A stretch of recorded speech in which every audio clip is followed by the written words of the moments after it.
মোহাম্মদ রফিকুল ইসলাম। আমি সকাল 6:30টায় জানতে পারি আমার বড় ভাইয়ের মাধ্যমে যে তার দ্বিতীয় সন্তান তারিকুল ইসলাম বুলু, উনি ওনার মামা, মামি এবং নানি সহ প্রায় 17 জন ছিল একটি হাইস গাড়িতে। ওনারা গত রাত্রে সিঁড়ি খেয়া বাড়ি মুখে ঈদের আনন্দে ঘরমুখ হয়েছিলেন। হওয়ার পথে এসে চান্দাইকোলায় গাড়িটা তাদের সাইড রেলিং এ ধাক্কা লেগে ড্রাইভারের অসচেতনতার কারণে সাইড রেলিং এ লেগে ঘেঁষে যায় এবং টায়ারে আগুন ধরে গাড়িটা ছিটকে পড়ে যায়। ঘটনাস্থলেই তাইবা 9 বছরের একটি মেয়ে এবং মমিনুল ইসলাম রিন্টু, তার বয়স 55, এবং মমিনুল ইসলাম রিন্টুর স্ত্রী। ঘটনাস্থলেই 3 জন মারা যায় এবং আমরা যখন জানতে পেরে আমরা মাইক্রোযোগে আবার বগুড়া জিয়া মেডিকেল কলেজে যাই। যাওয়ার পরে 3 জনের লাশ আমরা রিসিভ করছিলাম লাশ ঘর থেকে। এমন সময় আবার মমিনুল ইসলাম রিন্টুর সহধর্মিণী মজিরন, উনিও মারা যায়। আমরা হ্যাঁ, রিন্টুর পরিবারে 2 জন জীবিত আছে, ওনার এক ছেলে এবং এক মেয়ে।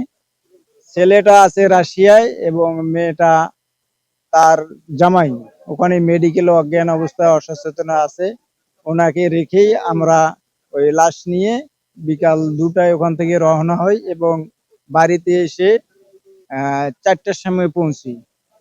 আমরা চাই যেন এরকম আর কোনো পরিবারকে ঈদের ছুটিতে ঘরমুখ হতে এরকম মর্মান্তিক ঘটনার শিকার না হয়, এটাই আমাদের আশা আকাঙ্ক্ষা।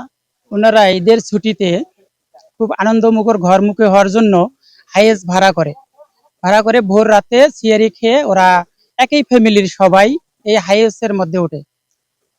এইভাবে ড্রাইভার ভুল ভ্রান্তির কারণেই উনি ভুলে পাবনার দিকে গাড়িটা নিয়ে যায়। কিছু দূর যাওয়ার পরে ওনার মনে হলো যে আমরা ভুল পথে আসতেছি, ওখান থেকে গাড়িটা রিটার্ন করার পরে ওরা দীর্ঘ সময় চলে যায়। ড্রাইভার মনে করে যে আমার এই সময়টা চেক করতে আমি গাড়িটা দ্রুত গতিতে চালাই। এই ফ্লাইওভার থেকে গাড়িটা নামার পরে যে রানিংটা ছিল, এই রানিংটা উনি কন্ট্রোল করতে পারেননি। না পারার কারণে উনি এই গাড়িটা আইল্যান্ডে লাগাই দেয়। আইল্যান্ডে লাগাই দেওয়ার পরে কিছু দূর মনে করেন যে গাড়িটা ঘেঁষে চলে যায়। যাওয়ার পরে কিছু দূর পরে যে গাড়িটা উল্টে যাওয়ার পরে সিলিন্ডার বাস্ট হয়ে যায়। আর ওই ফ্যামিলিতে ছিল আমার খালাতো ভাই মমিনুল ইসলাম রিন্টু, আমার খালাতো বোন শেফালি, শিউলি, আর আমার ভাবি ছিল মর্জিনা, আর ভাস্তি ছিল একটা তায়েবা। এরা সঙ্গে সঙ্গে 3 জন ডেড হয় এবং কিছুক্ষণ পরে আমরা ফোনে যোগাযোগ করে জানতে পারি যে আমার খালাতো ভাইয়ের বউ মারা যায়। সেই ক্ষেত্রে আমাদের সিরিয়ালে 4 জন দাঁড়িয়ে যায় আর বাকিরা সবাই খুবই অসুস্থ। মানে কাউকে ঢাকা পাঠানো হয়েছে, আবার কেউ শহীদ জিয়া মেডিকেলে রয়েছে এবং যারা ওখানে ছিল তারা চিন্তা ভাবনা করতেছে যে কাকে কোন জায়গায় রাখা যায়, তারা এখনো আসেনি। আমার পরিবারের যে 4 জন আজকে মৃত্যু হইল, আমার ছোট ভাই, আমার ছোট ভাইয়ের বউ, ভাস্তি, ভাই, এইরকম পরিবারের জন্য কোনো দুর্ঘটনা না ঘটে পুলিশ প্রশাসনের কাছে আমরা আপত্তি করতেছি, আর যেন এইরকম কোনো দুর্ঘটনা না ঘটে। মর্মান্তিক ঘটনা, ঈদের সময় আমোদ প্রমোদ কেউ করতে পারলো না। একই পরিবারের 17 জন ছিল, তার মধ্যে সবাই আহত। রংপুর মেডিকেলে আছে, কেউ ঢাকা মেডিকেলে আছে একজন বিদেশে লেখাপড়া করতেছে সরকারি ভাবে, আর মেয়েটা চাকরি করে, মেয়েটাও আসতেছে।